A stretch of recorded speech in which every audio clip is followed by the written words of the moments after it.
Chapter 6. The Journey from Platform 9 3/4. Harry's last month with the Dursleys wasn't fun. True, Dudley was now so scared of Harry that he wouldn't stay in the same room, while Aunt Petunia and Uncle Vernon didn't shut Harry in his cupboard, force him to do anything, or shout at him. In fact, they didn't speak to him at all. Half terrified, half furious, they acted as though any chair Harry was in were empty. Although this was an improvement in many ways, it did become a bit depressing after a while. Harry kept to his room with his new owl for company. He had decided to call her Hedwig, a name he had found in A History of Magic. His school books were very interesting. He lay on his bed reading late into the night, Hedwig swooping in and out of the open window as she pleased. It was lucky that Aunt Petunia didn't come in to vacuum anymore, because Hedwig kept bringing back dead mice. Every night before he went to sleep, Harry ticked off another day on the piece of paper he had pinned to the wall, counting down to September the 1st. On the last day of August, he thought he'd better speak to his aunt and uncle about getting to King's Cross Station the next day, so he went down into the living room where they were watching a quiz show on television. He cleared his throat to let him know he was there, and Dudley screamed and ran from the room. Uncle Vernon? Uncle Vernon grunted to show he was listening. I need to be at King's Cross tomorrow to go to Hogwarts. Uncle Vernon grunted again. Would it be all right if you gave me a lift? Grunt. Harry supposed that meant yes. Thank you. He was about to go upstairs when Uncle Vernon actually spoke. Funny way to get to a wizard school, the train.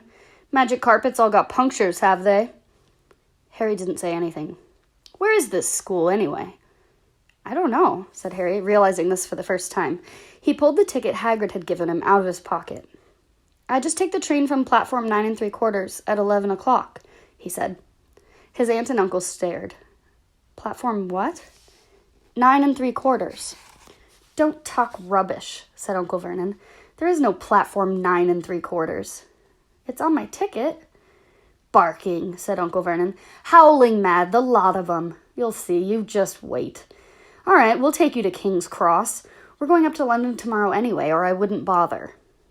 Why are you going to London? Harry asked, trying to keep things friendly. Taking Dudley to the hospital, growled Uncle Vernon. Got to have that ruddy tail removed before he goes to Smeltings.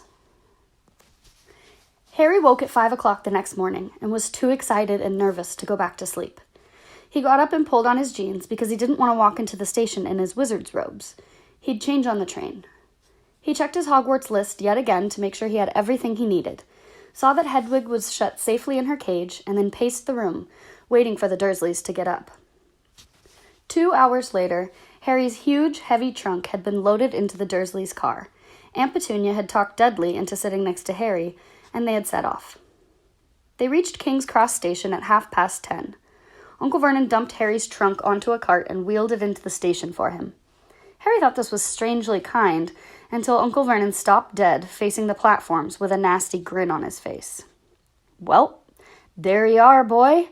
Platform 9, Platform 10. Your platform should be somewhere in the middle, but they don't seem to have built it yet, do they? He was quite right, of course. There was a big plastic number 9 over one platform, and a big plastic 10 over the other one, and in the middle, nothing at all. Have a good term, said Uncle Vernon, with an even nastier smile. He left without another word. Harry turned and saw the Dursleys drive away. All 3 of them were laughing. Harry's mouth went rather dry. What on earth was he going to do? He was starting to attract a lot of funny looks because of Hedwig. He'd have to ask someone. He stopped a passing guard, but didn't dare mention platform 9 3/4. The guard had never heard of Hogwarts, and when Harry couldn't even tell him what part of the country he was in, he started to get annoyed, as though Harry was being stupid on purpose.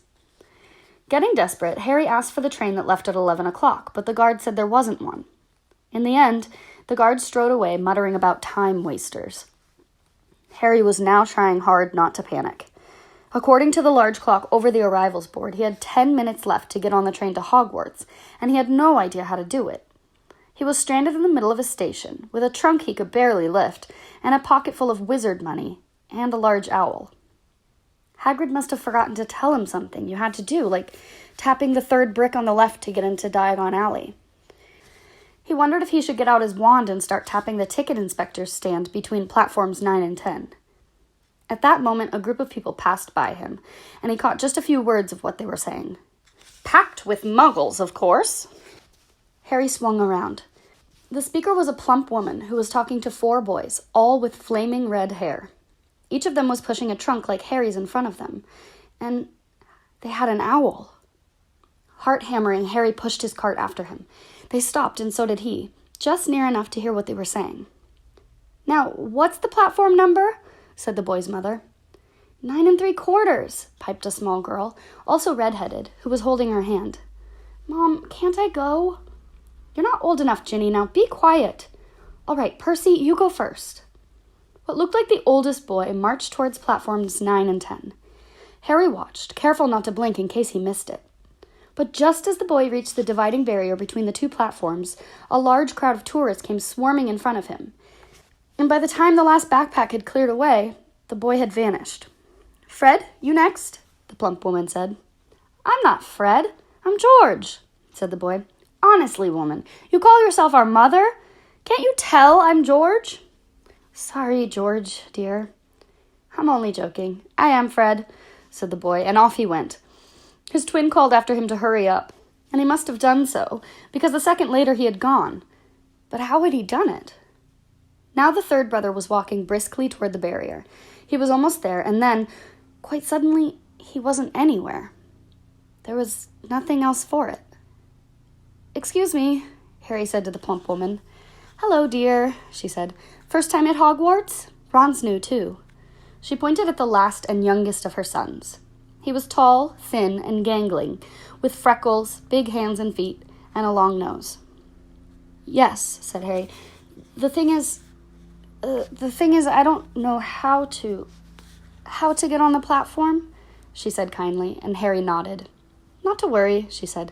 "All you have to do is walk straight at the barrier between platforms 9 and 10. Don't stop, and don't be scared you'll crash into it. That's very important. Best to do it in a bit of a run if you're nervous. Go on. Go now before Ron." Okay," said Harry. He pushed his trolley around and stared at the barrier. It looked very solid. He started to walk toward it. People jostled him on his way to platforms 9 and 10. Harry walked more quickly. He was going to smash right into the barrier, and then he'd be in trouble. Leaning forward into the cart, he broke into a heavy run. The barrier was coming nearer and nearer. He wouldn't be able to stop. The cart was out of control. He was a foot away. He closed his eyes, ready for the crash. It didn't come. He kept on running. He opened his eyes. A scarlet steam engine was waiting next to the platform, packed with people. A sign overhead said Hogwarts Express, 11 o'clock. Harry looked behind him and saw a wrought iron archway where the barrier had been, with the words Platform 9 3/4 on it. He had done it.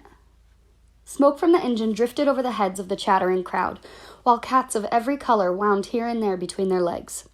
Owls hooted to one another in a disgruntled sort of way, over the babble and the scraping of heavy trunks. The first few carriages were already packed with students, some hanging out of the window to talk to their families, some fighting over seats. Harry pushed his cart down the platform in search of an empty seat. He passed a round-faced boy who was saying, "Gran, I've lost my toad again." "Oh, Neville," she heard the old woman sigh. A boy with dreadlocks was surrounded by a small crowd. "Give us a look, Lee. Go on." The boy lifted the lid of the box in his arms, and people around him shrieked and yelled as something inside poked out a long, hairy leg. Harry pressed on through the crowd until he found an empty compartment near the end of the train. He put Hedwig inside first and then started to shove and heave his trunk toward the train door. He tried to lift it up the steps, but could hardly raise one end, and twice he dropped it painfully on his foot. "Want a hand?" It was one of the red-haired twins he'd followed through the barrier. "Yes, please," Harry panted. "Oi, Fred! Come here and help!" With the twins' help, Harry's trunk was at last packed away in the corner of the compartment. "Thanks," said Harry, pushing his sweaty hair out of his eyes. "What's that?" said one of the twins suddenly, pointing at Harry's lightning scar. "Blimey," said the other twin. "Are you—" "He is," said the first twin. "Aren't you?" he added to Harry. What? Said Harry. Harry Potter, chorused the twins. Oh, him, said Harry. I mean, yes, I am. The two boys gawked at him, and Harry felt himself turning red. Then, to his relief, a voice came floating in through the train's open door. Fred? George? Are you there? Coming, Mom. With the last look at Harry, the twins hopped off the train. Harry sat down next to the window where, half hidden, he could watch the red-haired family on the platform and hear what they were saying. His mother had just taken out a handkerchief. Ron, you've got something on your nose. The youngest boy tried to jerk out of the way, but she grabbed him and began rubbing the end of his nose. Mom, get off! He wriggled free. Oh, has Uncle Ronnie got something on his nose? Said one of the twins. Shut up, said Ron. Where's Percy? Said their mother. He's coming now. The oldest boy came striding into sight. He had already changed into his billowing black Hogwarts robes, and Harry noticed a shiny silver badge on his chest with the letter P on it. Can't stay long, Mother, he said. I'm up front. The prefects have got 2 compartments to themselves. Oh, are you a prefect, Percy? Said one of the twins, with an air of great surprise. You should have said something. We had no idea. Hang on. I think I remember him saying something about it, said the other twin. Once or twice, a minute, all summer. Oh, shut up, said Percy the prefect. How come Percy gets new robes anyway? Said one of the twins. Because he's a prefect, said their mother fondly. All right, dear. Well, have a good term. Send me an owl when you get there. She kissed Percy on the cheek, and he left. Then she turned to the twins. Now you two, this year you behave yourselves. If I get one more owl telling me you've blown up a toilet or... Blown up a toilet? We've never blown up a toilet. Great idea, though. Thanks, Mom. It's not funny.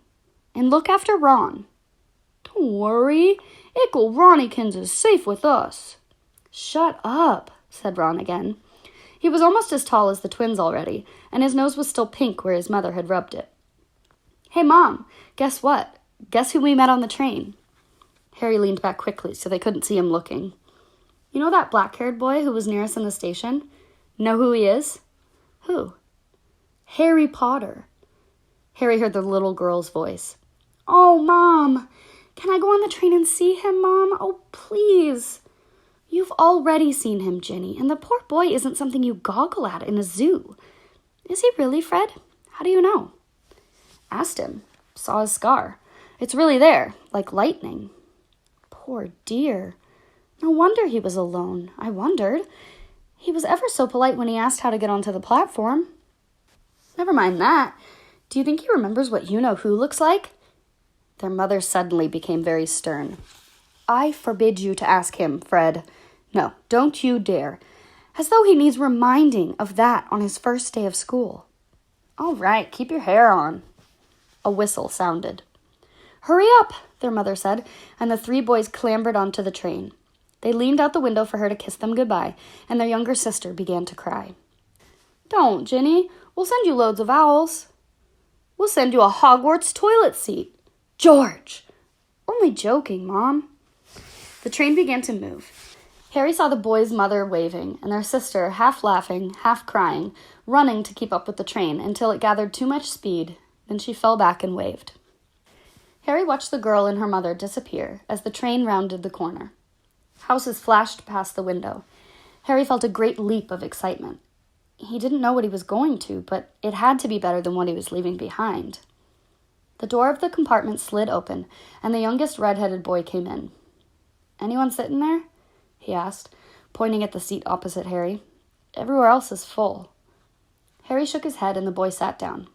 He glanced at Harry, and then quickly out the window, pretending he hadn't. Harry saw he still had a black mark on his nose. Hey, Ron. The twins were back. Listen, we're going down in the middle of the train. Lee Jordan's got a giant tarantula down there. Right, mumbled Ron.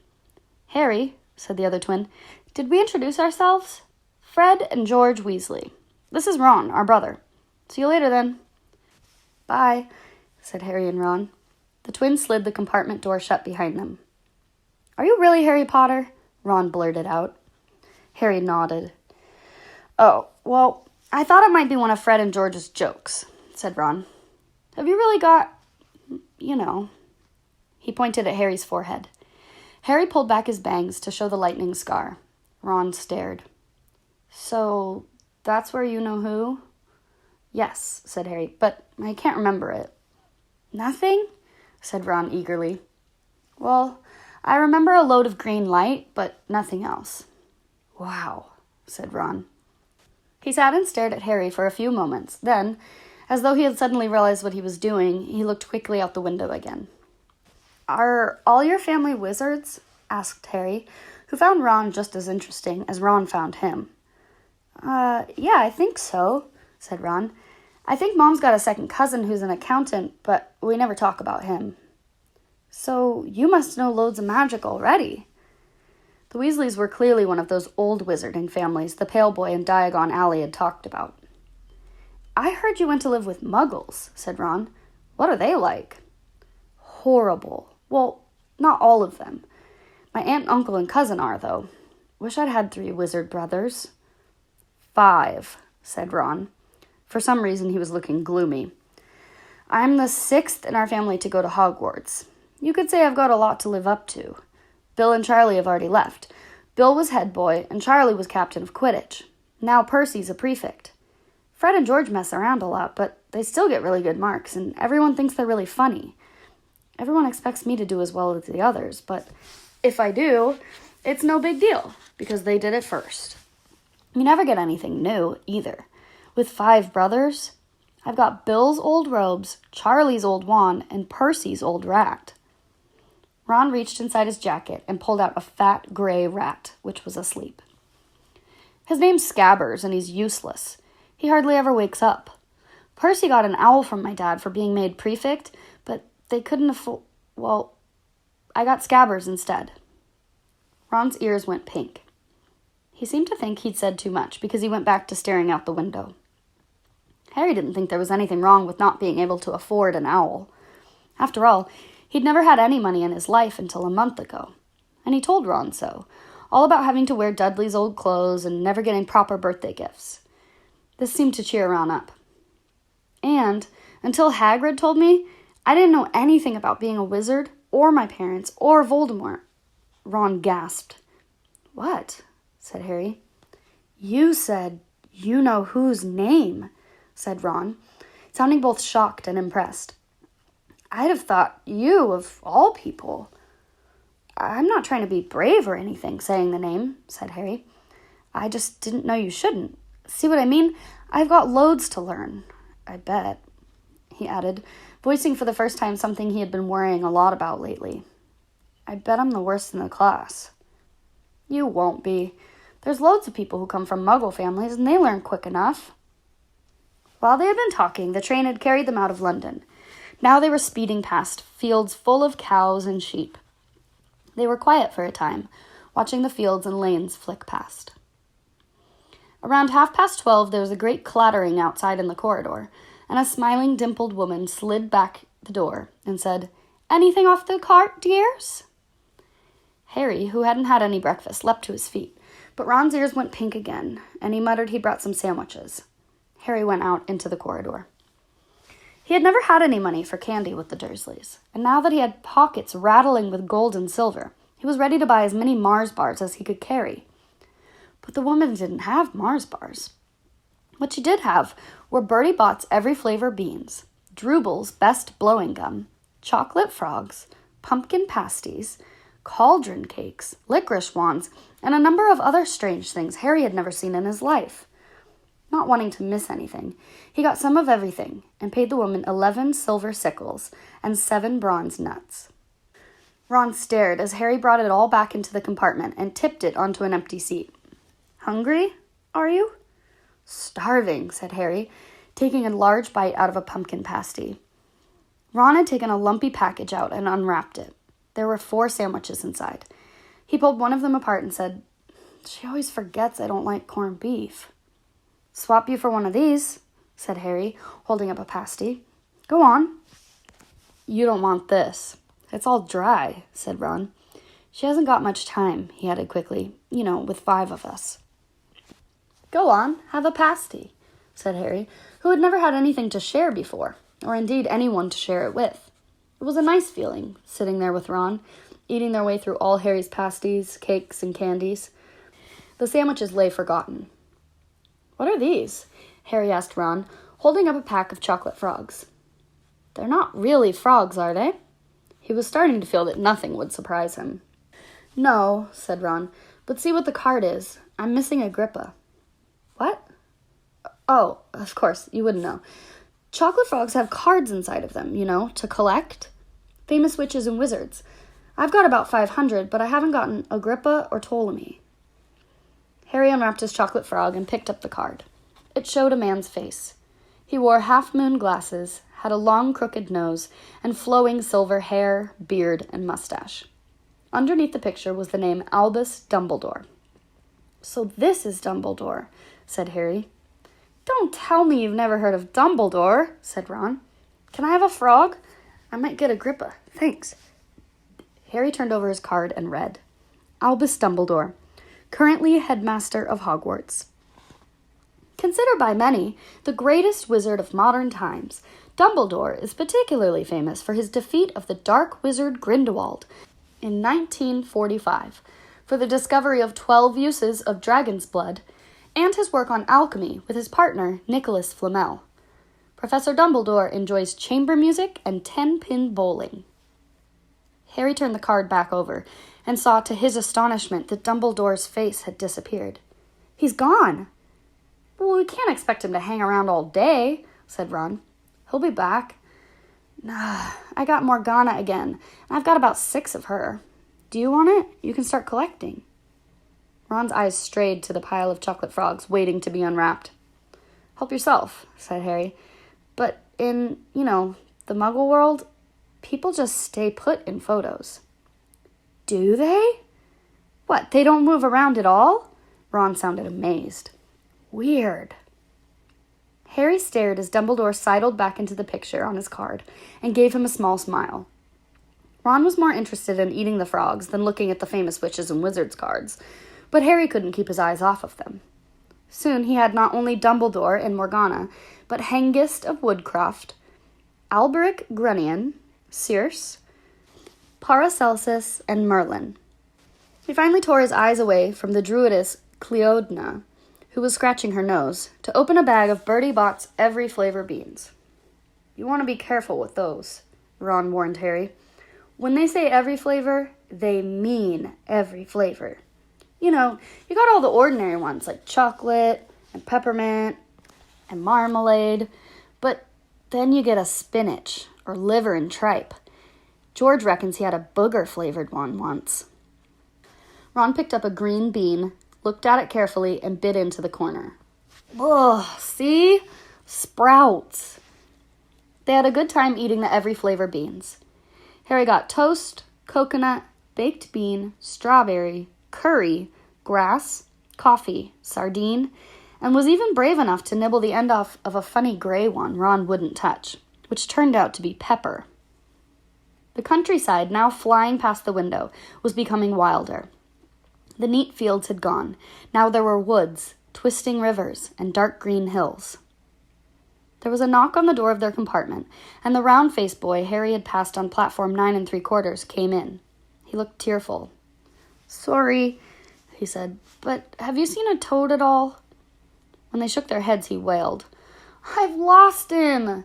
He keeps getting away from me! He'll turn up, said Harry. Yeah, said the boy miserably. Well, if you see him... He left. Don't know why he's so bothered, said Ron. If I'd brought a toad, I'd lose it as quick as I could. Mind you, I brought Scabbers, so I can't really talk. The rat was still snoozing on Ron's lap. He might have died and you wouldn't know the difference, said Ron in disgust. I tried to turn him yellow yesterday to make him more interesting, but the spell didn't work. I'll show you, look. He rummaged around in his trunk and pulled out a very battered-looking wand. It was chipped in places, and something white was glinting at the end. Unicorn hair's nearly poking out. Anyway, he had just raised his wand when the compartment door slid open again. The toadless boy was back, But this time he had a girl with him. She was already wearing her new Hogwarts robes. "Has anyone seen a toad? Neville's lost one," she said. She had a bossy sort of voice, lots of bushy brown hair, and rather large front teeth. "We've already told him we haven't seen it," said Ron, but the girl wasn't listening. She was looking at the wand in his hand. "Oh, are you doing magic? Let's see it then." She sat down. Ron looked taken aback. All right." He cleared his throat. "Sunshine, daisies, butter mellow, turn this stupid fat rat yellow." He waved his wand, but nothing happened. Scabbers stayed gray and fast asleep. "Are you sure that's a real spell?" said the girl. "Well, it's not very good, is it? I've tried a few simple spells just for practice, and it's all worked for me.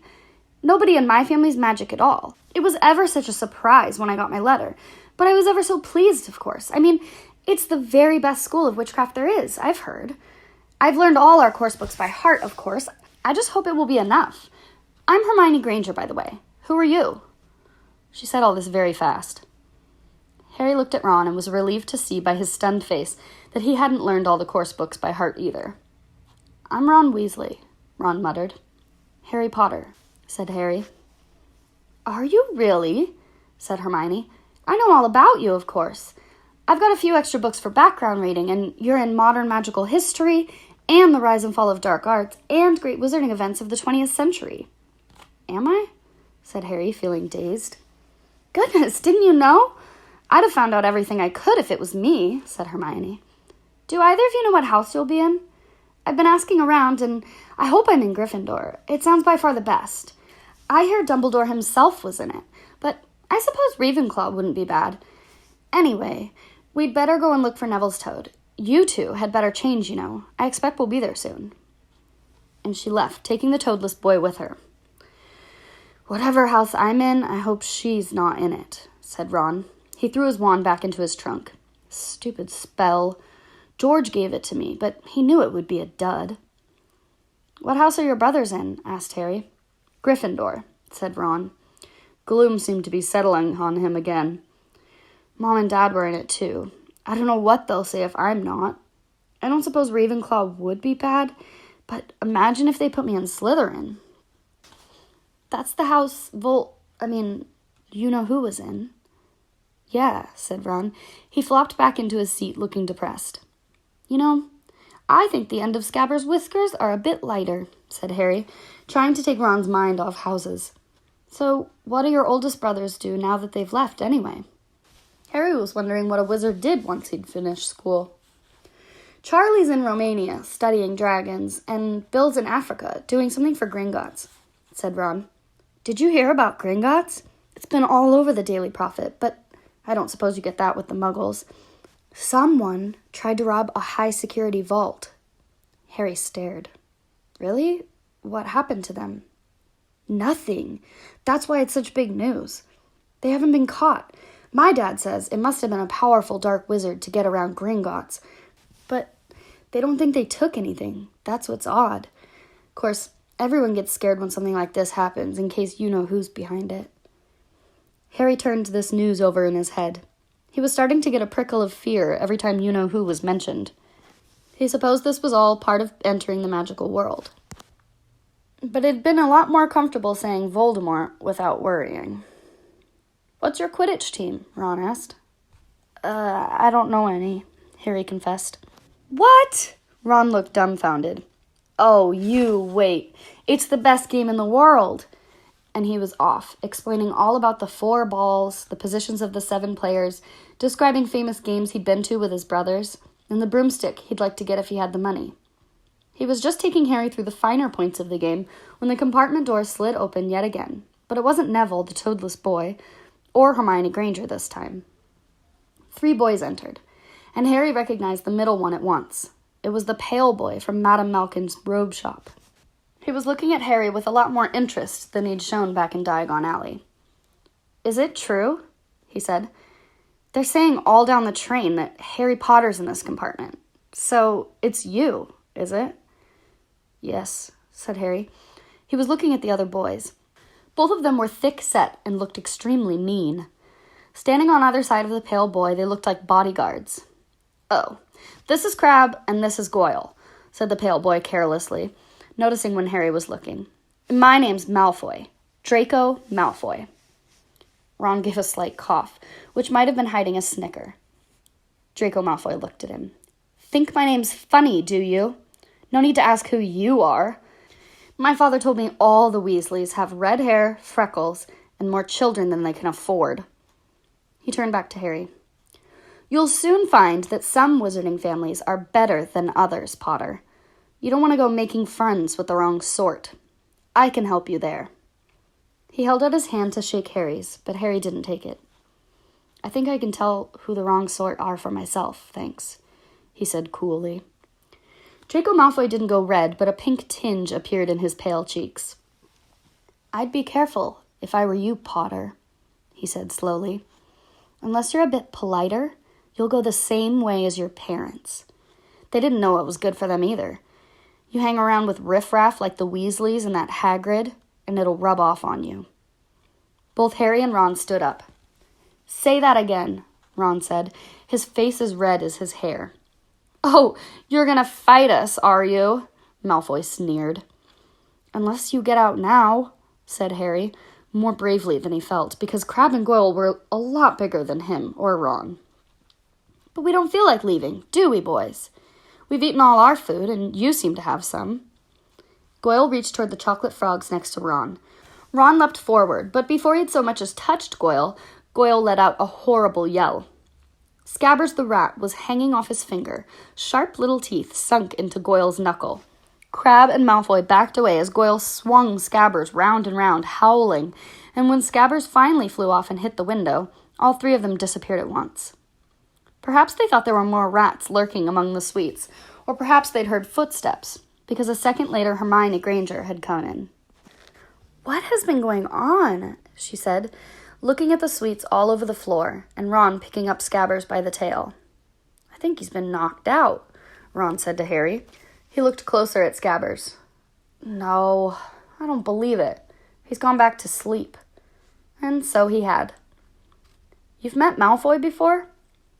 Harry explained about their meeting in Diagon Alley. "I've heard of his family," said Ron darkly.